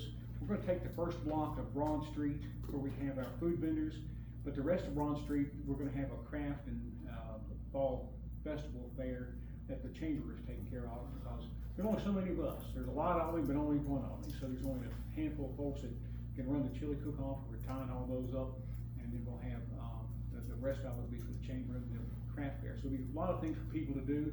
The mini golf people that were here for July have asked to come back, and it was well received, so we'll set those up beside of McAdoo's. So it'll be something for the kids and the families to do. We'll have the restaurant set up on Main Street. We'll have food trucks. We'll have the chili cook-off and the craft fair. So, and music. And that's about all I can put together for a day. So that'll be a lot of fun. September 21st. We just have good weather, and I'll be happy. That's all I had, Your Honor. Thank you. Thank you. Mr. Long?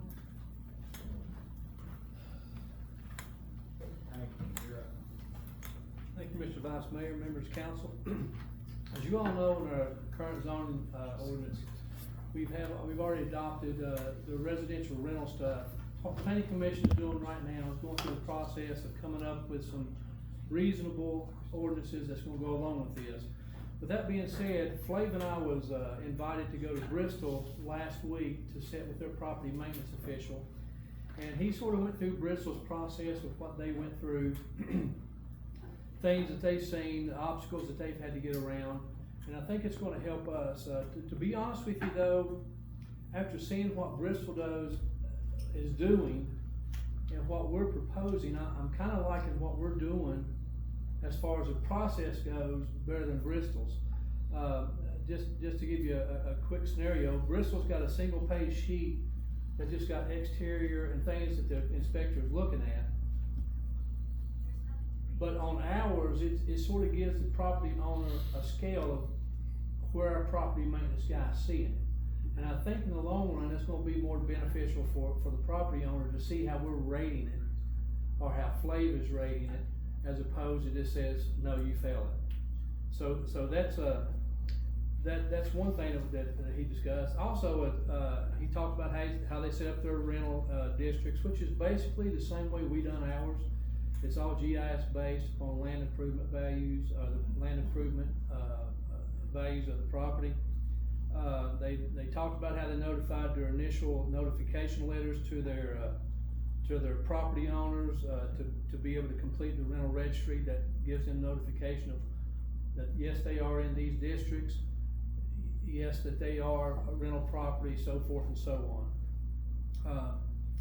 When we've been on these inspections with him, we observed how he inspected the property, how he interacted with the property owner. We also, in this conversation, we got to talking about him about our bog project. He really loved the idea, and I think, Ken's gone. I think he actually reached out to Ken today to get some information on that. I also told him, if there's anything we can do as far as staff goes to help him in that endeavor, if there's anything, but I think he's trying to get together the program that we're doing now and seeing some results from in Bristol. He actually had several questions about that, but I know that on the email that Ken sent back, he did copy Jimmy Moss, who's the EDA's agent for this project and stuff. So he was pretty excited to get that. He talked quite a bit about that and how it was working for us. For last Thursday, Miss Reagan Walsh she's a planner zoning administrator from Wise, reached out to me earlier in the week and said that she was going to be in town for Deputy Reedy's stuff going on, and asked me if she could have time to come by our office just to shadow a little bit, which kind of surprised me. So Reagan is the planner and zoning administrator for the town of Wise. She's a member of VAZO just as I am. I met her last December at one of the trainings, conference in Richmond. She introduced herself, she inquired about our new zoning, and she was saying that they were pretty impressed with what we done with it. And, but she did tell me that Wise, the town of Wise, is really watching Marion, that over the past 5 years, they're seeing some big changes in Marion and trying to actually reach what the comprehensive goal says that we want to reach. But during our visit, I did take her around town and show her some of the EDA modular homes, and we showed her some of the old photos of the structures that was there prior to the EDA demolishing them. And really and truly, her comment was, wow, I can't believe that you took this, turned it into this, and now it's available to the public. She's also inquiring about some of the ball stuff. It's very early for her though. But you know, what council did by revamping our zoning and trying to align it with what we think the comprehensive plan is going to go was a major step in this progress here though. But I do think we're on the right track. The town of Wise right now is going through some codification stuff with their zoning, and she did say they're taking a lot of the language out of ours and using it in theirs. She also invited Flav and myself to Wise whenever we can to see some of the projects they got going on, and she asked me a lot of questions about some of the stuff they got going on there now, and I think we can give them some insight. I'm not perfect by any means. I've said here numerous times, we make mistakes. We're just human. But yeah, she was pretty excited about what she was seeing here in Marion. She was really surprised about the traffic here. Yeah, parking's a problem, but it's a good problem to have. If you park anywhere you want to park, then that means people's not coming to your town. So she was really excited about the storefronts and the traffic up and down town and what we're trying to accomplish here. WebGIS, has anybody got on our website and looked at that? If you haven't, I encourage you to. You can actually get there pretty easy if you go to our website, marionda.org. There's now a link there that says WebGIS. If you click on that, and like I was saying at our last council meeting, it's a soft rollout because we want to grow this thing, but we want to make sure everything's good with it. As a matter of fact, every realtor that's called me within the past 2 weeks, I've directed them to our website, showed them where it was at, showed them how to use it in 5 or 10 minutes. They're like, great, you never have to hear from me again. I said, wonderful. So it's doing its job in that way already. Like I say, it is a soft rollout though. We plan on expanding it to where once you click a link, it's going to have another link inside the information it's giving you, that if it's in a certain zoning, you can click the link and it's going to take you to our zoning ordinance. It shows you what you can and can't have in that zoning and tells you the process of getting the permits or whatever that you need. Ken brought up some fees here a minute ago. We do have something else that I'm going to run by you. No actions needed on tonight, but we do now have an entrance permit fee, or entrance permit for, because in a new zoning, we're saying that any connection to a public street or right of way must be impervious, asphalt or concrete. After that, you can go gravel. It's for the safety of especially motorcycles. When you get a hard rain, and sometimes if you're on an incline, it washes your gravels out in the street. That's why the council decided to go with impervious surfaces. However, we've never charged for an entrance permit, and you may not still want to. But what I am doing now is keeping track of those, so I know when entrances are going in, they are going in for VDOT standards. So that's just something to put on your radar. Next council meeting, I'll have a sample of what it looks like for you all to view, and that's just something for y'all need to consider. And that's all I have. How do other communities, do they have it, do they not have it? I'm sure other communities do. I will absolutely check on that. Give us some information about other communities. Absolutely. Okay. But that's all I have unless y'all got other questions. Thanks, Tom. Thanks, Tom. Thank y'all. Mr. Rush? Thank you. All right, on, the Marion EDA, the Smith County, Mount Rogers PDC, Marion EDA housing project, the 11 houses are on. I think electricity gets there this week or the first part of next week. I saw an executed contract go across the internet today for one of the houses, so I think it's beginning to do what it needs to do. Virginia Housing Deconstruction Grant Phase 2, we are tearing those houses down that are part of that that's being paid for by Virginia Housing. So there's 8 or 9 of them, I believe. It's worth reminding you or reiterating, I did last time. In 2018, we started with 250 structures that were considered deficient beyond rehabilitation, and now we have 50, and the EDA's done 50, so that means private sector's done 150, and that's exactly what, you know, if you remember back in the day when we first started talking about this stuff, that's what we said. We wanted to prime the pump, get the private sector to do it, and they are. No update on the next 4 of the special projects. We will probably eventually get back to cemetery upgrade where we have the fencing and the gates and stuff to do, but right now Tracy's doing some other stuff. He heads up that particular crew. Cal Drive Rec Park, Jeff Spicker's deep into design there. Water and sewer plants. When I wrote this, there was no updates, but I got an email today that the BioCell Media, where's Billy? Didn't I see a BioCell Media as they scheduled it for like a week and a half, 2 weeks out? Sometime in October. I didn't get the email, but I was told, I believe, sometime. No, I think they've upped it. I think it's coming in now. Okay. So, we'll get that installed. That will close out phase 6, sewer, which was the last piece of Hollow Road and then a piece of, sewer treatment plant. Park Boulevard sidewalk phase 2 update. It's on your council packet.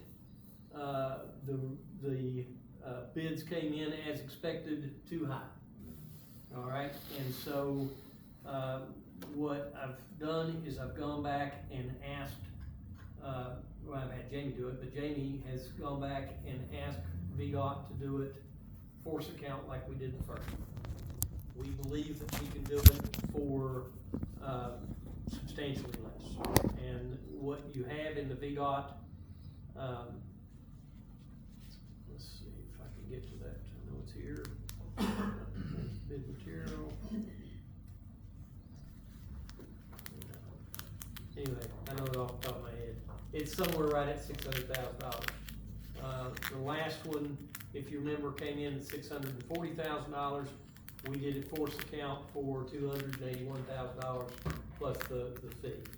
So assuming this one is similar, we think we can bring this thing under budget by doing it ourselves. There's not enough contractors into that, or they got more work than they can do? They got more work than they can do. So they just pick and choose. And they just, I mean, you have a cut right there, it is.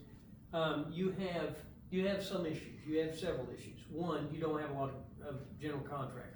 No. Number 2, you don't have a lot of general contractors that can bond to do this, because you have to have the bonding capability, and they changed the bonding capability about 5 years ago. So you have that issue. But really and truly, the biggest issue is there's too much work. I mean, there's work everywhere. Yeah. And if you remember, last time we talked about getting out of the McGill deal with Calvin Drive, because if they can't get that to us, you know, and they couldn't before March, you're bidding against spring projects for the grading people, and they're not gonna come to Marion and grade the ball fields. Yeah. Not for something anywhere near what we need to grade it for. So, so we think that's gonna work out for us. We'll know as time goes on.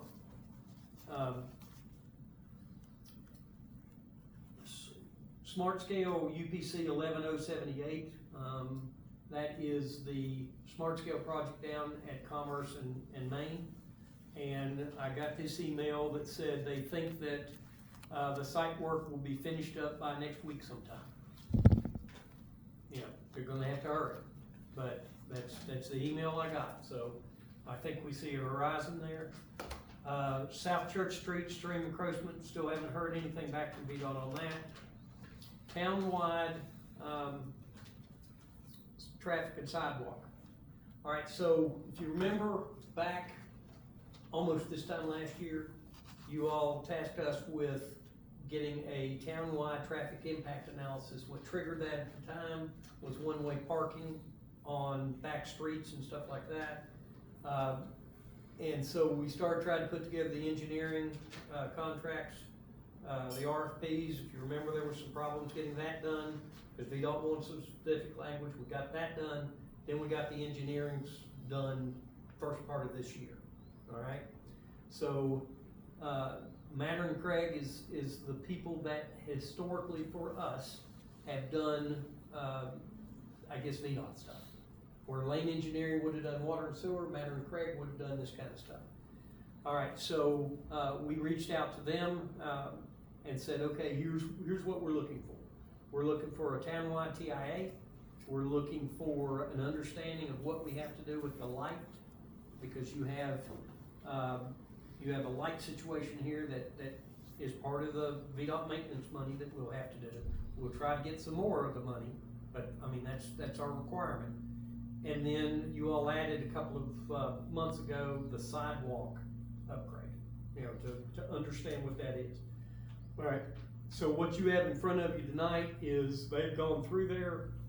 They've said, okay, our understanding is this scope of work, and we've gone through it, and it is what we asked them to give us a price on, and it's $52,000. And so I'm here to request tonight to implement what you all have asked for. I need authorization to sign that scope of services and get them working. Where does that money come from? That money will ultimately come out of the 52.5. Will ultimately come out of VDOT maintenance money. So the way that works is you have to incur it and then you turn it in on the maintenance money. And our allotment next year is reduced by that. Well, reduced is not really the word for it. What you have is you have 1.77 something. 1.7 now. Yeah, $1.7 million in what VDOT gives the town of Marion for maintenance of the streets. That includes paving, anything that happens in the right of way, all the right of way, clearings, all of that stuff. I guess in the way to think about it is if you spend 52.5 here, then that's 52.5 you can't spend on paving, or you can't spend on right of way clearing or whatever. I think you should do this. I think that what you're gonna find is it's gonna be extremely expensive to do what they're talking about doing. And I think that if you don't have this study, you can't go apply for money. You can't go ask VDOT, you know, your signalizations, Billy, help me, 13 of them? Pretty close. 13 of them at $500,000 a piece. I mean, you know, that's what you're talking about. And I know that. So, you know, you could, if you have to go try to find some other money somewhere from VDOT, because if you don't, you've tied up 3.5, 4 years of your VDOT maintenance money just to do lights. The study should help speed up the process. Yes. And the other side of it is if you don't have this done, you will not get any extra money. It's that simple. I mean, yeah. I'll make the motion. Oh, I just, quick question. VDOT maintenance money will cover sidewalks from Commerce to Church? Commerce to Church. It's on the VDOT right That's away. 1.7, so. Ask that question Street different. I don't understand what you're assessment. saying. Yeah. Okay, so all your sidewalks, all of them, I say that quick because there might be one or two little ones. But most of your sidewalks are on VDOT right of way, On town property. on town property, you know. And so, yeah, as long as it's on that, then yeah, you can use it for maintenance funds. I have had some complaints about the sidewalks. So sure. Some trip hazards. Yes. So does every city in the United States? Of course, yes, but we do. Trust me, they do. We gotta be. We gotta be, I know, due diligence, but VDOT's gonna want us to do all this preliminary Before you ask for more money. I mean, you know, they raised it almost $300,000 in the last couple of years. That's helped immensely. A lot of that's gone to paving. A lot of that goes to pave the surf streets. But I mean, you know, when you talk about a town-wide changing of the roads from two-way to one-way in some instances, you're gonna have to have somebody high up on the food chain to say, yeah, this is what it says. You know, I mean, we all know that we have residential roads that you can't get through in the wintertime with a snowplow, so we don't plow them. That's right. I mean, So we got a motion, right? Do we have a second? Second. Do we have a second? No, we didn't have a motion or a second. Well, she made the motion. Mr. Carter, second. Any further discussion? All in favor of the motion, signify by raising your hand. Those likewise. all right, RD loan refinancing, I reached out to VRA, they've started the process of that. Cindy was deep into the pre-audit, so I didn't bother with it, but, there are some things we have to do there in terms of information to supply. She's got a fair amount of it already under wraps, so we'll be going forward with that. Phase 8 sewer is under construction, that's up in the Staley, Gross Close area up in there. Lead service line identification project, I can't say enough about the Public Works of Cody Munson. You know, this thing, we have purchased a piece of equipment, you know, that, the hydro excavator. We got that through all the processes we're supposed to do. We did 60 holes, Billy, 60 holes that one day, and I think they did 60 feet or 60 today. yeah, Even with the rain. it's phenomenal how that thing's working. And then when we're all said and done, we'll still have the piece of equipment to do more stuff with it. So, that's one of Billy's pet things. He wished we bought it about 20 years ago. Phase 9 through, 12, or 9 to 18, but it's really 9 to 12 right now. That's permitted for construction. So after we finish the LSL, we'll start in on that. Radio read, Billy, you wanna give me an update there? I don't have an update. So there's nothing significantly happened. We're waiting now on the meters to come in, is really what you're talking about. They're supposed to come in sometime in October. We're running the LSL, the meter replacement, or the meter, radio read project, and an identification cleanout project that we've just always had on the back burner. We took this, before we ever started on the LSL project, we went through and used this thing to clean out all the meters that generally would take somebody on their hands and knees with, you know, a cut, digging out. And, you can do one of these things in like 6 minutes. Just go in and clean it out. It's a really cool thing. Unless you all have something else that's crossed your plate, make sure I don't have anything. No. I'm good. Unless you have something else. With the concerns of the citizens about the downtown and safety, I'd like to call a police committee meeting in the near future and discuss this. All right, Spencer, your first opportunity is going to be, after Labor Day. And the reason is Chief Clare is going to the Virginia Association of Police Chiefs. And he is, I'm not sure. I know it either this year or next year he will be the chairman of that. And then he is going to, something else right after that. So it would be, somewhere the week of, thank you. We'll work on that. Okay, thank you. It does need to be addressed. Yeah. It does. It's a concern I've heard a lot. It is, and, you know, I mean, he speaks more eloquently on this. One of the things I will tell you is when we were called, we will come. But the only thing that you currently can do is arrest. So in other words, you can influence, you know, as best you can.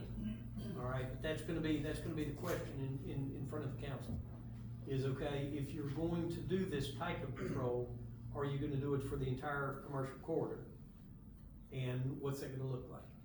And I'm not telling you shouldn't do it, but I wish there was a 6-hour period of time that made more sense, and maybe it's, you know, 6 to 12. But I'm sure that you all are having the same problems in the middle of the day.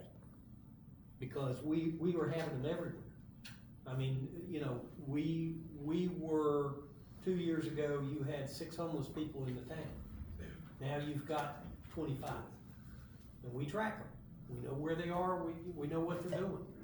There was one came out on the Riverwalk here when Yeah. I came council. And I mean, But would become a dumping ground, is what I'm thinking. well, the whole of from other Southwest Virginia has, jurisdictions. because Tennessee changed the Urge rules. them to get out of their location, and at 81 with their proximity, they're landing here. And that's exactly what's happening. And Abingdon and Withville and Christiansburg are all And having the same concerted problem. effort, I'm sure, something's going on. And Tennessee changed the rules. We got Tennessee's tough. Nashville's Nashville's cleaned they got up to a bunch. push them out harder. Well, and what we need is we need the state legislature. I mean, we really do. You know, we talked to them, you know, I sat on the VML, Board for Virginia Municipal League, which is the advocate for towns and cities. And John has gone through the process of trying to get on the Virginia Association of Police Chiefs so that we can be in the room having these discussions to say, listen, you know, I mean, John has headed up the issues on the homeless, he's headed up the issues on the ECOs and TDOs, but we're having a lot of those. And you know, homelessness, every stat that you read says 75 to 80% is mental health. If I may, Drugs. this is council discussion real quick. So, you're going to give 600,000 homeless or veterans that are out on the streets that need to be thought of. right, so I guess what I'm saying is that we have to be able to have the laws in place. We can't do them. If we could do them, we would already set the ordinances. You know, the truth is, we've got to have the state legislature do something similar to what Tennessee did, and give our you know, our officers. I mean, it is what it is. Can't we invite our legislators to a You county can. council meeting and then have the business owners come and talk? You can, but when we get in the middle of that, it loses some, I don't know what you would call it. I guess we need to go there and talk to Yes, them. we need to talk to them as the council, you all need to talk to them as business owners and citizens, because your vote means more than our opinion. You know, we talk to them on a weekly basis. They know how we feel about this. We need some help. You know, we're spending $40,000-$50,000 a year on transporting mental health patients to places like Williamsburg, Warrenton, Stanton, Winchester. Falls Church. I mean, at the Falls Church, it makes no sense in the world. But I mean, right now, the law says we have to do it. And so we need the laws to be able to enforce, to fix the problems that you're talking about. Because right now, we don't have we don't have the laws in place in the state of Virginia to stop somebody from standing on the sidewalk and looking in your building and making you uncomfortable. And that's, I know that every officer, Kevin standing over there, he'll tell you, he doesn't like it. But he'll also tell you he doesn't have the legal ability to do anything about it. So help us all we can and get all the people that you can get to help us all we can. That's all I got. Anything further, council? Can't think of anything. Have a motion to adjourn? So moved. Second.